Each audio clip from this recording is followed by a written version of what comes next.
What's up, amigos? Coming to Jaime here today, and boy, it was such an amazing weekend that we had with this recent BSF 2021. I got to participate in the North American one, and I did really well, guys. I actually went through 7 rounds of Swiss, made it into top 8, made it to the finals, and got second place overall. And so this video is going to be a great deck profile, but not only that, but going into the mindset of why I picked this deck and some of the things that I was expecting in matchups, and also point out some key highlights that happened during the event, and then just wrap it up with some mindset and take it here from there. So let's get right into it. Also, quick sponsorship note out to Next Level Gaming. And so if you guys are excited for the overdress stuff that's coming out, definitely recommend checking out his shop. He has a lot of shirts for different nations such as Zorga, Magnolia, and many more if you're in different nations. So check it out, and you get a 10% discount if you click on the link below in the description as well. So feel free to check it out and support the channel.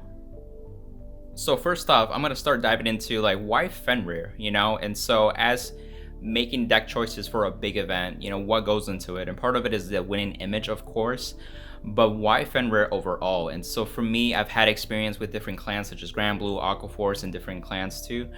But Genesis, I feel like right now it's in a really great spot, and with the metagame, as we saw, there's a lot of like loop decks, there's a lot of aggression too, so some decks that can just take you from 0 to 6 damage, or just have high crit attacks, or a bunch of attacks that could just really put you to 0 to 6 just like that.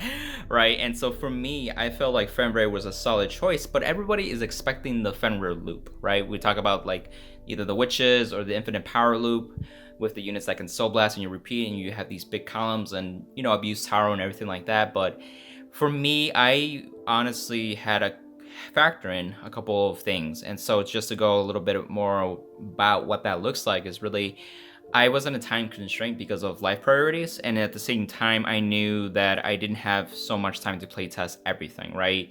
Whether it be Grand Blue or different types of decks. And so for me, I've been playing this deck since like November, December time, and had a really good solid deck profile to go based off from, thanks to Zay also played testing, so that helped with both us coming to a similar conclusion of Fenrir Aggro. So as you can see with the title, it's called Fenrir Aggro, and so what does that mean is that we are just aggro starting the early game. So you'll see a lot of cards that help with the early game, and also soul charging for that aspect too. And so two things are going to happen in the tournament. I expected people to do one of two things, right? And so the first thing is that would give me at least one counterblast. If you're able to get one counterblast, you're able to pop off with Marduk right here. And if you're going first, that's like the best case scenario because they're so great too, and you could just like pretty much finish them off with a Gleipnir big enough, 40 to 50, 60k pretty much on average, and be able to restamp with a couple Taros by massively soul charging with cards you're able to use from your grade 2, grade 1, and grade 3 turns. Just be able to get those pieces in and everything like that. And so for me, that was a really good spot.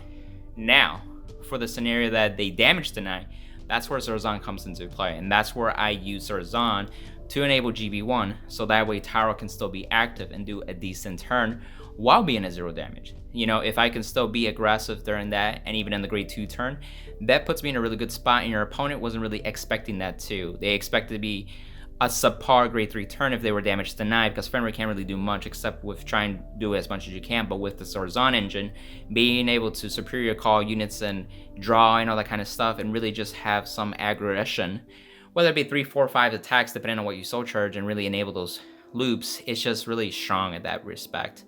And then because we have Murdoch and Zarzan being able to be flip something in the G zone, when they went into their turn, you can G-Guard with the Lara G-Guard, the GB1, and flip something.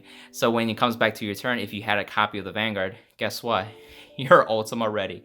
And as we can see, we are playing over triggers too. And so that is really strong in that respect. And so what's really cool is with this deck, I was able to go into the event and honestly finish my matches or my rounds in 15-20 minutes. And so I would have a lot of time after that. That helped with a lot of stability, not only emotional stability, but a lot of mental stamina, because it was 7 rounds and then going into top 8 and expecting to do your best. It helps with that regard too. And so this deck had a lot of factors that was kind of good for it already, and it's just having that like hidden factor in the way to really like surprise certain opponents, but really just be able to be solid winning image, ending games quickly, or if I lost, quickly. Ideally win quickly, but you never know if it backfails and everything. But most of the time it was a really good thing to resolve and everything like that. And then lastly, it's more of a sentimental thing. I've actually topped with Grand Blue, Aqua Force, and Nubatama before, and these clans have a place in my heart. Genesis also as well. It's the second clan that I actually dive into Vanguard, and so this is the one event that I felt like, all right, I'm gonna take Genesis and I'm gonna actually try to get this top so I could finally put it in the books, right, amigos? So that was really the mindset behind it. And the winning image is abusing Gleipnir as much as possible with Taro, with high crit with the Force 2 marker, thanks to Fenrir over here when you ride.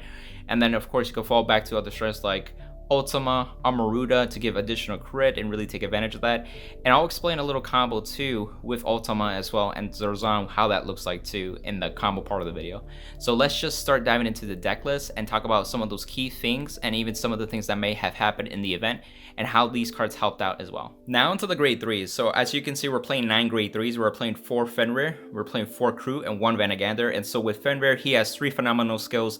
The first one is you're able to soul blast any number of cards from your soul, and then the summation of that grade you're able to search for. So for example, if you soul blasted a 1 and a 2, you could search for a 3, or if you soul blasted just a 1, then you could search for a 1. That is very key with consistency, especially with the Zorzan engine, with Gleipnir, and then other cards like Crew as well, just to be able to get those missing pieces, so that way you're able to do those Murdic turns right away off the back, or even later on where you're in the stride game, that can come up and actually help with your board. Sometimes after guarding some devastating attacks, your hand is pretty crippled and you may not have the perfect setup, so even going to this in the late game and then going into Murdic can still be the better turn with that, or if you didn't even have the stride fodder, so that still came up. And then with the last 2 skills, you know, when it attacks you could soul blast 1, get 10k.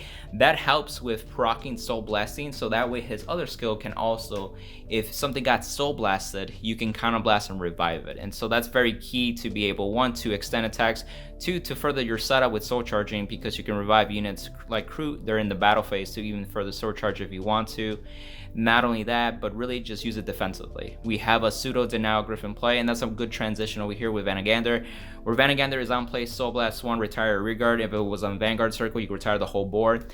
This can be during either player's turn, so it helps you remove intercepts, annoying rearguards like Hanali, and all that kind of example. Not only that, but really just that pseudo denial Griffin play, like I mentioned too. And since we're massively soul charging early on, it's more than likely it can get soul charged, and then its other skull also can get into soul, but it helps with further stacking. As you realize too, in some of my matches, I actually used the Revelation skill with some of the Revelation units that I had, and so you start forming a stack on the top of your deck, but also at the bottom of the deck. But Vanguard helps with that, especially making your drive checks even more deadly, because if you get more criticals or stand triggers, you can really have a more devastating turn. You can put crits more on Gleipnir, for example, and all of a sudden your Gleipnir becomes 3 crit, 4 crit, just depending on how your drive checks looks like. And so when it goes at the end of the battle, it goes into the soul, check the top 3, put 1 in soul, put 1 on the top, and put 1 on the bottom. And so it's just a really great card, and it puts itself in soul. So then when you do the pseudo denial Griffin play, it actually sets it up, so it's really good. So I definitely recommend playing the 1-off. And for Crew, when it's placed, soul charge 1 for every of your units on board, and so that can help you soul charge 6. Really digging deeper, I was playing 3 before and I bumped it up to 4 because I needed to see this for sure, and if I saw more than 1, it meant I can soul charge 12 to 18 at a turn, and that can mean the difference.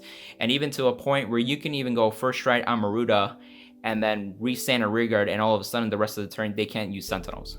So that was a possibility too, as a win con in my back pocket, but mainly to do the Murdic turn, shoving enough Taros, enough Galjas to be able to do an effective Murdic Gleipnir turn. Onto the grade 2s. So we're playing 8 grade 2s. Very small, but it's very vital because these grade 2s are very good, but we only have so much room, so we need room in the grade 3s and the grade 1s. My good friend Amigos had mentioned that he went down to this ratio too. I tried 9 before and I reduced it to 8, and it actually worked out for me, so I'm definitely grateful for that tip, Amigo. So for Gleipnir, obviously it's the most vital piece in the deck that can merely kill opponents. You know, when it attacks, soul blast 1, it gets plus 10k. It is not once per turn, so you keep doing that, it keeps getting bigger and bigger and bigger. Typically I will use a booster in the first attack, so you can have that extra 10k or 13k or 8k depending on the booster that you have, and after that it just keeps getting bigger on its own. And then its other skill is very cool and very vital, especially if you have the extra counterblast that you can spare. It's when it's placed Vanguard or rearguard circle, you can counterblast 1, soul charge 1, and then grab anything from from the soul and add it to your hand. That helps you get key pieces that can get you your grade 3 right if you don't have Fenrir, for example, or you can get the PG Sentinels that you need or other pieces to really extend from there. And this can be used on rearguard too. So as you're doing Fenrir to search for Gleipnir, you can call Gleipnir search or soul charge and grab something from Sol that is another combo piece like Kroot, for example, and then really go from there. And then it helps, it helps with soul charging in that aspect, but just be mindful of that counterblast. And so that's only when it actually has the extra counterblast. And sometimes in the tournament, one time I actually used it to grab a PG to survive against a Morokumo deck, for example, and that actually meant the difference in that respect, because they dropped the home and I had to attack, and my grade 2's eyes, so you can see, are 10k base, so one of them is going to go through no matter what, and they get a counterblast to really do their turn. So I might as well gear up on the defensive, and hopefully they can live from there. And it actually served me well in the finals as well. And so with Ulysses over here at the bottom, this is where the aggro part also comes into play. And so one of the things is that Ulysses is a great card on rearguard circle. When it attacks at the end of the battle that it attacked the Vanguard, you can put this into your soul, draw a card, and soul charge. So you can see you're adding 2 cards in your soul, which helps with the murder cost. Not only that, it gives you a new card, so it returns itself. It removes from the field, so then your opponent cannot bully it. So that way they have to attack the Vanguard or pass turn if they don't want to give you a counterblast. And at the same time, when you're facing certain matchups or people that expect this to be in the loop and they're not attacking you, you can go face on your grade 2 turn, and they're not expecting that sometimes. I don't think most people expected that because they were expecting the loop, but dropping down a Ulysses or 2 and then actually swooping them into Sol and then drawing cards back and soul charging more, they're not expecting that. And then you drop Fenrir and search any missing piece for Zarzan to resolve if they kept denying you damage. And by the time they got to that point, they're 2 to 3 damage with some low hand, and they're like, oh my god, I just might lose right here. Or you cripple them enough to where they can't really do a comeback, and then you finish off the next turn. So Ulysses is very vital, very good card to see too, and so it's just very key piece at that point. Now into the grade 1s, we have 16 grade 1s, so we're playing 4 Gelja, 3 Haiti, 3 Skull, 3 of the Revelation PG, 1 Secret LZ, 1 Zarzan, and 1 Bangle. And so with this, we'll start from the top. We have the 4 Geljas. These are mandatory for sure, and so one, it has a revelation skill, so you can stack and help you sword charge certain key units. So if you saw a Taro, you can sword charge it and rest a unit for the revelation cost, of course, but that at the same time, you can use it to set it up for your drive checks too. So that's one way to aspect too. But the second skill is the most important thing, and so that's a soul skill, so you can put it at the bottom of the deck, choose one of your rear guards, stand in and give it plus 3k. Obviously, it's going to be your Gleipnir, and then if you have a Fenrir rear guard, you can also soul charge 2 and give plus 3k to another unit, and so you could just do it again to the Gleipnir. So that's why you can actually just use its skill, give plus 6k to Gleipnir, soul charge 2 for every copy that you get. If you soul charge copies as you're soul charging, then you can keep using it as many times. So if you think about it, you'll get 6k for the first one, then 12k if you do 2, then 18 and 24 and so on. You can get 4 to 5 Geljas resolved pretty consistently. That gets Gleipnir big enough, especially if they're in grade 2. They're only so much shield value and they can't even G-guard, so it helps with that respect. And then of course you can use them in the mid-game, late game to help beef that up, to make bigger columns with Amaruta and even other cards or every strides like Vanguard, for example, and just kind of go from there. But this is definitely essential. Play 4 up for sure. And it's not GB1, so I've actually had an opponent that asked, that's not GB1. I'm like, no, it just requires the Fenrir name. Very vital, important piece to know. And so we have Haiti and Skull. These are more of the consistency helpers. Haiti is the soul charge, so when it's placed Vanguard or rearguard circle, you can soul charge 2. That is phenomenal. And then if you soul blasted during this turn, it becomes a 13k attacker or booster, which helps being behind Gleipnir to help those like columns, and it's just a great overall card. So if you do ride it, you can soul charge 2, but typically to guarantee you getting a damage, I would ride Gelja and even the PGs, so that way you're like a 6k 7k, and then if they attack, then you actually get a counterblast. And sometimes you may want to swing under against certain decks so you don't give them a counterblast. A good example is Morokumo, right? Or the Mayor, for example, or whatever, depending on your situation. And then we have Skull over here. Again, gets plus 5k if you soul blaster for the cost. So it's a 13k or attacker or a booster, but the primary thing is the grade 3 consistency. All of your grade 3s are really good, right? Fenrir is for your ride. Crude helps you soul charge. Vanguard is a great unit to help manipulate and put itself in the soul. They're just great grade 3s. And so that helps with the consistency, especially if you already have a Crude in hand. You can dig for another Crude, so you can have 2 Crudes and really go off from there too. So it helps with that. And if you went second, you can discard that ticket shield, so you have an extra piece to work with too. And it's very vital in this deck too. So going down here, we have the Sentinels. We are playing 3 of the Revelation PG. So this unit has 3 skills too. And this card, as people were seeing, I was using the Revelation skill on Guardian Circle. So you can check the top card, and then at that point, depending, you can assess if you want to take that damage or still pay the cost, and then also kind of work a strategy behind that. So if you saw a trigger coming up, you can play your Guardian in a different way that you would normally expect, because you have that knowledge now. One of the biggest game changers is that if you see a heal trigger or even an over trigger, that might be like, okay, I put this Revelation, I'm not gonna pay the cost, I'm gonna let you hit, and then all of a sudden you heal or over trigger, and then boom, you're good to go. And then not only that is that, you know, once it actually retires from Guardian Circle, if there's a copy of it in the soul, you can soul charge 2 more cards, and so that helps with building up soul during your opponent's turn. And sometimes you need that extra push to get you more soul for costs like Vanguard, or for costs for like Murdic, and then of course having enough cards, so that way you're soul blasting Taros with Gleipnir, and you still have the soul fodder for the other strides and other skills. And then over here we have Secret Elsie, and so she's really there where, one, she's also Revelation but on Vanguard Circle, so if you do ride, it's a good ride target, and you can soul charge something or leave something on top if you plan to stack something during your damage check on the next turn. Or, you know, when you're actually placing this on Guardian Circle, you soul blasting a number of cards, you call that many cards from the top of the deck to Guardian Circle to defend yourself. But that triggers the Vanguard being soul blasted, where Fenrir can counter blast and bring it back and have that pseudo denial grip in play. So this was a secret asset, and you can grab these PGs from soul with Gleipnir, for example, too. So if you soul charge these PGs, especially if you have 2 of the Revelation, you could always just grab 1 and be good to go. And then over here we have Surzan and Bango. Surzan, again, if they counterblast denied, Surzan is our way to enable GB1. I actually use the triggers that are vanilla, and because Fenrir is able to search missing key pieces, you may just need to search for that vanilla trigger or Surzan and then just go off. And that can just really make your turn live or put you in a better position, and then the next turn really go nuts. And then we have the Bango over here, where if you drew into cards like Gelja and then of course Taro, you can use it to put it into your soul to really set that up, and then you look at the top 3 and then add one of those cards to your hand and bottom deck the rest. So you can actually get a combo piece potentially at the same time, like a Gleipnir or Crude and so on, and go from there. And so these more of a, like the tech cards, these are the more of the pieces that I wanted to see and use most of the time, but these are definitely something that help with that too. Onto the grade zeros, we're playing the 16 triggers and then our V starter, so we want to get that extra draw, and if we went second, we got the ticket shield, just like I explained with Skull.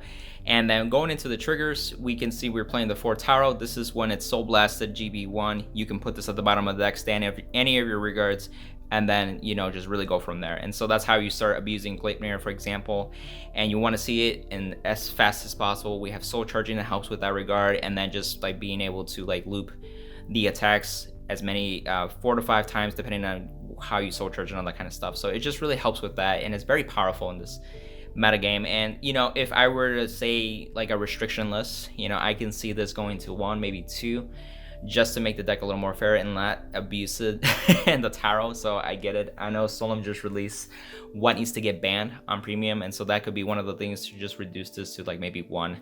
I don't think ban it, but something to have Genesis be able to at least multi-attack at that respect too. And as I mentioned with the Zarzan, we're playing 8 vanilla triggers. 4 of them crit, 4 of them heal. And so in my prior build, I actually only had 3 heal, and then some of these were effect triggers.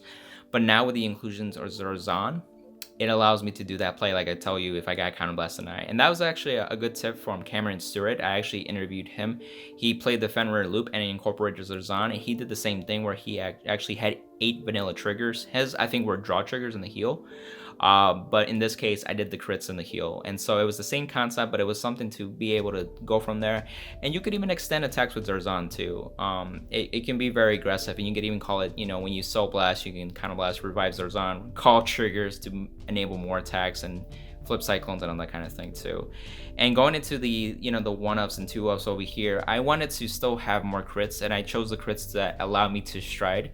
You're calling Croots to field and Vanaganders too, so you're using up your grade 3s, and so this can help with being able to stride later on.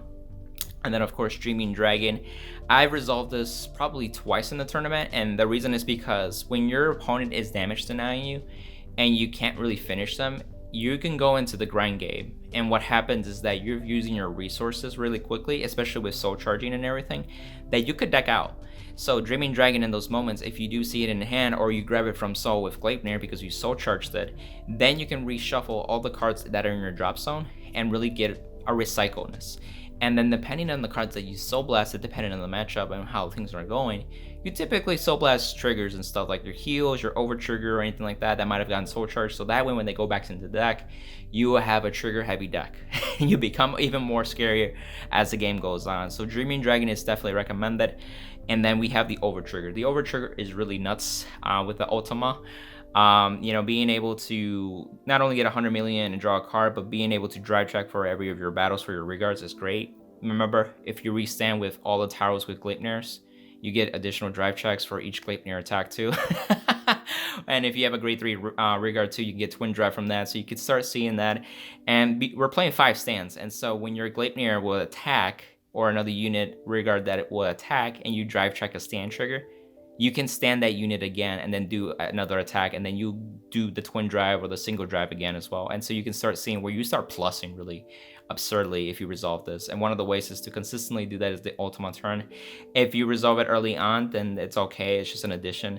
Especially in the key turn, if you do this on the Fenrir turn, that's just pretty absurd. Especially if you make Gleipnir 100 million, like that's just ridiculous.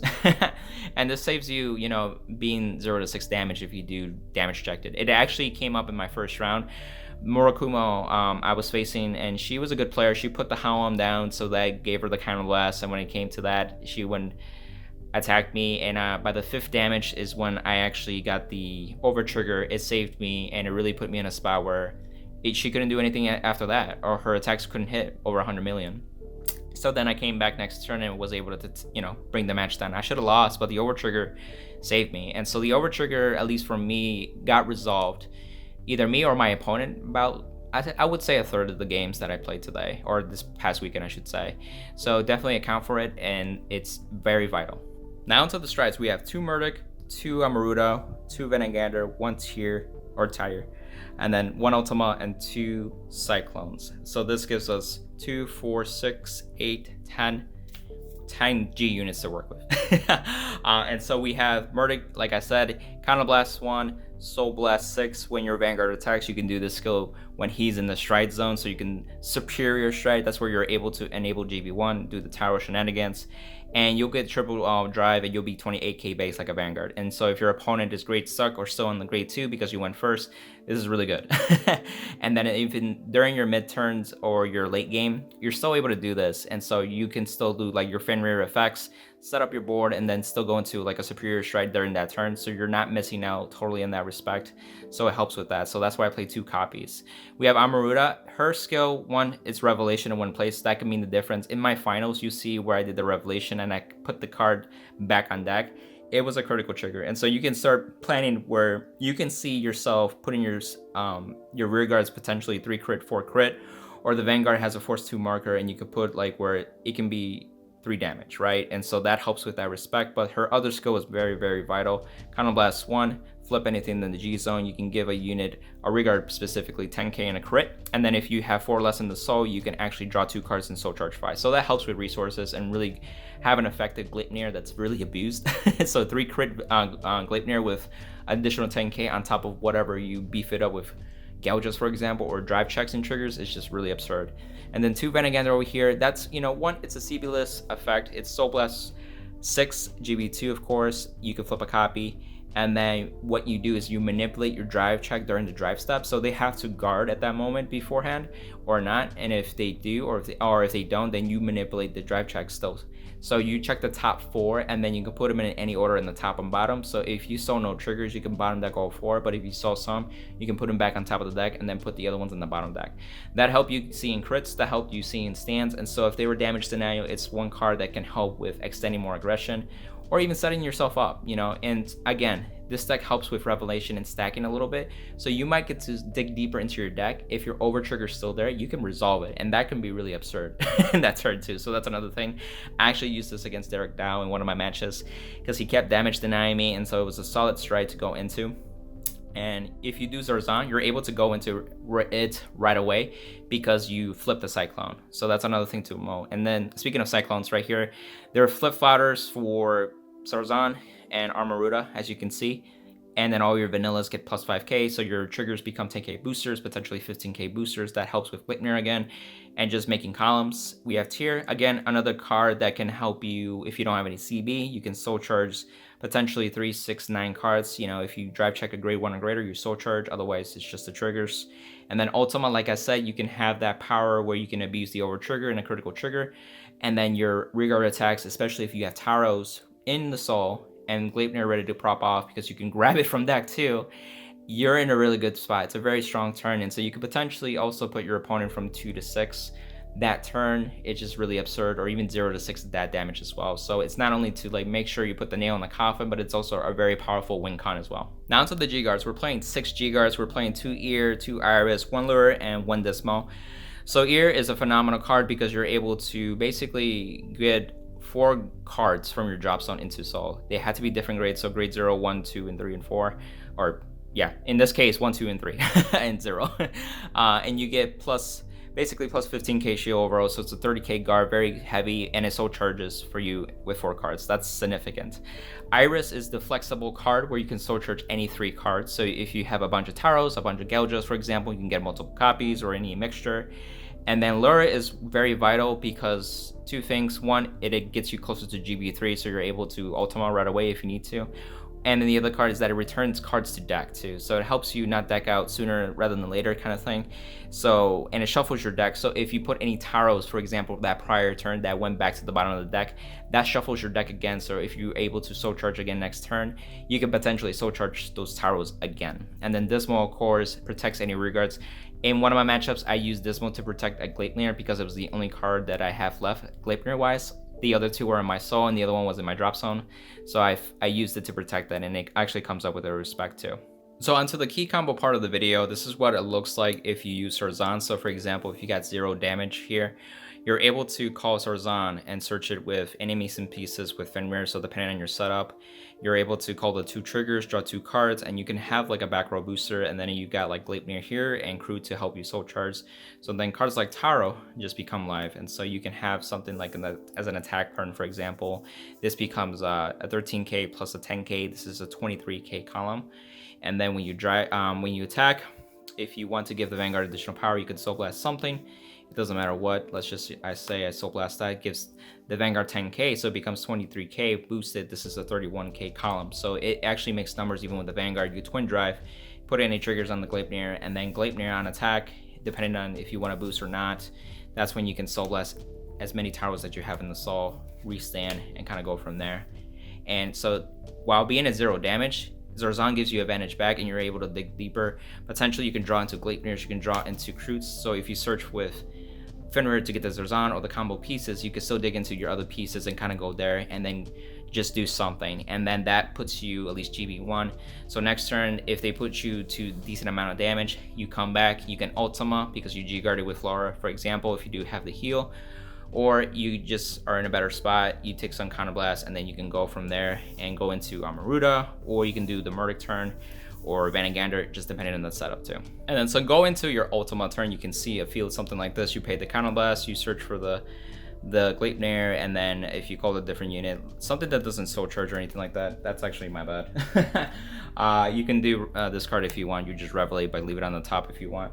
But the key thing is that you want to make sure you grab these 2, a crit and an over trigger, and you stack them in this order, so that way when you drive check, you can actually get the crit, all the units get the power, then your over trigger will resolve, and then you give 100 million to all of your units. Just think about that. All of your units get 100 million, and then you are able to get drive checks. And so once your drive, if you get another trigger, that's even nutty. And so your Vanguard would be attacked at that point, and then you can actually start having more drive checks. And this is a grade 3, for example, from the prior turn. You can twin drive, get more triggers potentially. Gleipnir can attack, and then you can just like soul blast the Taro. And any Taros that you have, you can keep attacking, stand trigger, or drive checking. And then if you get a stand trigger on attack, you can just restand any of these units and then just really go from there. So this turn is really bonkers at that point. So I just wanted to give like a small demonstration of it. But yeah, that's one of the win cons that we had.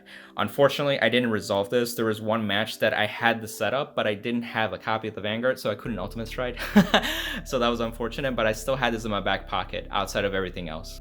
And so for my matches, I'm just want to do this real quick. I think I might do a separate tournament report that's a little more in depth.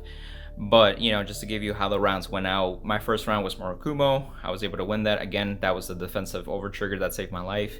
The second round was against Asha. They were able to do a solid grade 3 turn that was like 3 critical on the Vanguard and of course the Asha token, but I was able to survive that, come back, do the Gleipnir loop at that point with a Murdic stride and went from there. I don't think he was expecting that either.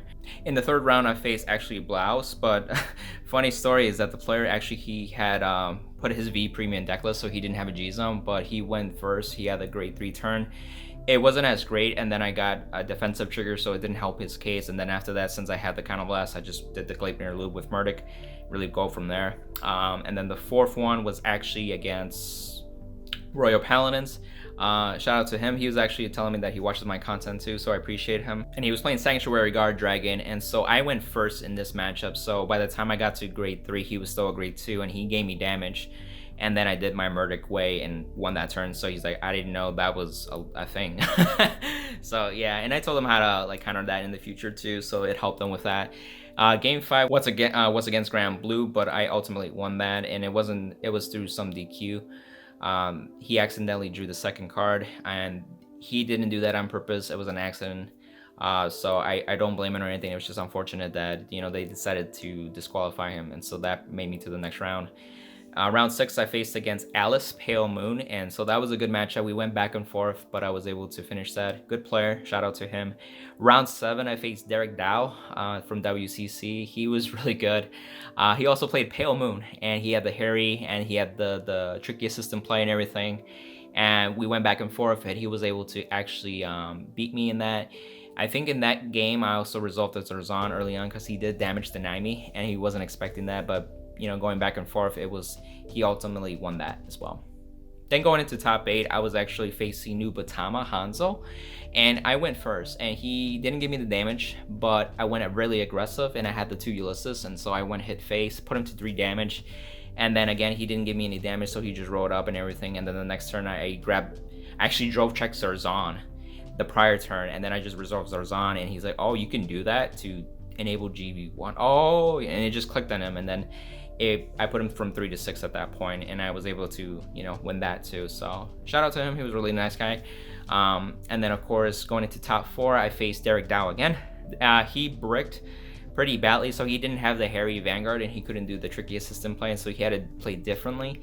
And so that was me just really pushing through, but he was also damaged to Naimi still, so I could only do so much. So he did as much as he could, and I think he did the best plays that he could do at the time, and I was able to win that one. So that got me into the finals, and I faced Chad. He was playing Murakumo. We went back and forth, and I misrode that game, so I wasn't Vanguard the whole time. I even put the Force 2 marker on Vanguard.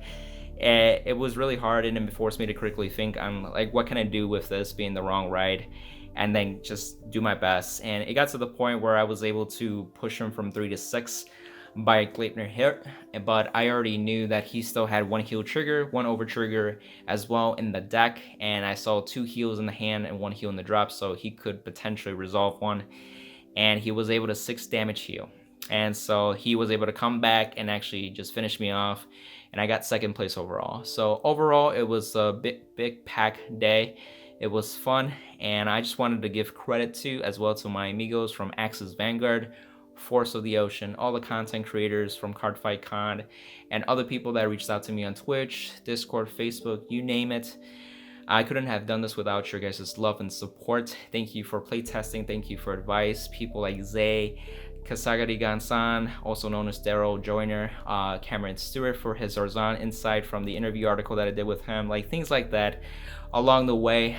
Thank you, amigos. It was an amazing weekend, and thank you for everything. And so I hope you guys enjoyed this deck profile, and I look forward to make more content on this channel, obviously, and go from there. And if you liked the video, give it a like down, comment down below. Tell me about your thoughts. What did you guys think of the event? If you guys participated or even watched on stream. If you guys watched on feature matches too, I was on a couple of them. Let me know what are some of the cool things that you saw, or some things that you might have like, you could have done this. I don't mind having that conversation. I love constructive criticism as long as it's constructive. And then of course, comment down below, share with your friends that may like this video, and then subscribe. So have a good night, amigos. Stay blessed. Bye.